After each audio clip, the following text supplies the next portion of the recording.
Hello viewers, this is IT Learning Tutorial YouTube channel for you. Today in this tutorial we learn how to enable built-in administrator account in Windows 10 computer. Sometimes it became important for you, so don't forget to watch full video. At first we are see now how many account are see. We click we are see now one account. We want to enable built-in administrator account. At first we go to Windows Start menu and right click of the mouse and we are see computers management options.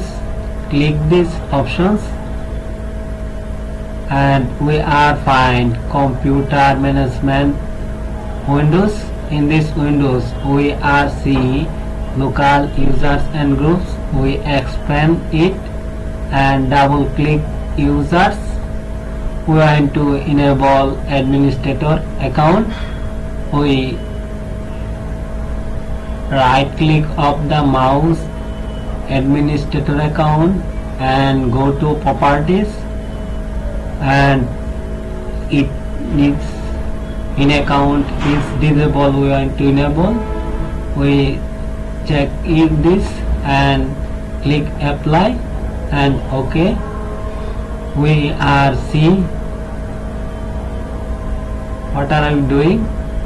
When we click it, we are see now administrator account are